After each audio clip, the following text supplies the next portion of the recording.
আপনি হচ্ছে তাহলে সাবেক চেয়ারম্যান হিরনের যে ড্রাইভার ছিল আক্তারের বড় ভাই, কি নাম আপনার? আমার নাম মোহাম্মদ খোকন মিয়া। খোকন মিয়া। আপনারা কতদিন পরে ওই যে থানায় মামলা করেছিলেন? আমরা মামলা করার কোনো সুযোগ পাইনি, তবে হেলেগে দারোগা এসে আমাদের মাইজুনার নিয়ে যেয়ে আর কি ওইটা হেলেগে একটা সই নিয়েছে। এই যে এতদিন পরে প্রায় 6 মাস পরে যে আজকে 6 মাস না, মানে থেকে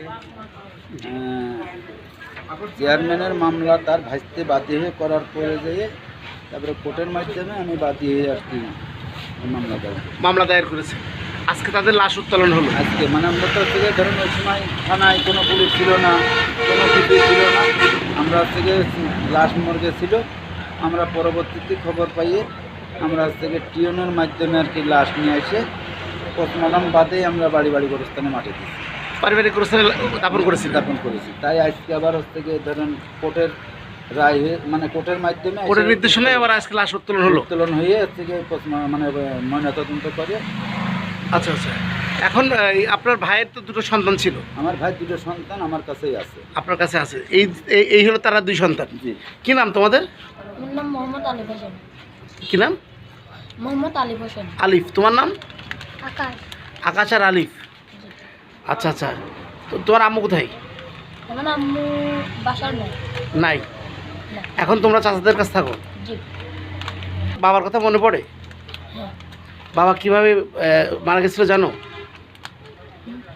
কষ্ট লাগে? তো বাবা কিভাবে মারা গেছিল তুমি জানো? 5 তারিখে যেভাবে মানুষ মারছিল, কুপিয়ে হাতের এখান থেকে কুপিয়ে এখান থেকে কুপিয়ে। আচ্ছা আচ্ছা। আজকে তোমার বাবার লাশ এখান থেকে উঠিয়ে নিয়ে গেল।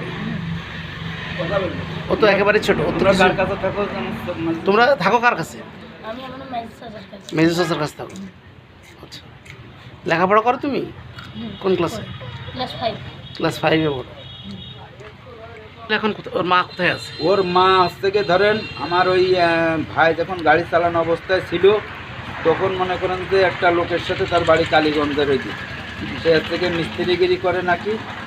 তা ধরেন ওই ভাই মরার পরেই 2 দিন পরেতে আমার ওই ভাই বোর পিছনে লাগে। আচ্ছা। লাগার পরে যেয়ে ধরেন 2 বা 3 বার আপ ডাউন করেছে। ধরেন বাড়ি প্রায় 2 বছরকার খোরাকি ছিল, এটা আজ থেকে ধরেন নিয়ে গেছে। নিয়ে যেয়ে এই পরবর্তীতে 5-7 দিন আগে থেকে আইছিল। আসার পরে তার মুখের মাধ্যমে জানতে পারলাম যে সে বিয়ে করেছে।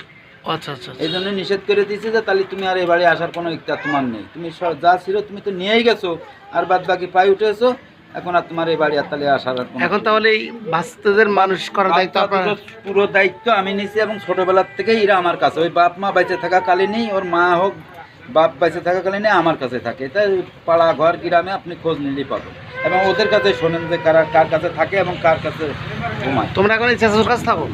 জি, আমরা এই মেজর কাকার কাছে। মেজর কাকার কাছে থাকো? তুমি কার কাছে থাকো? মেজর কাকার কাছে থাকো।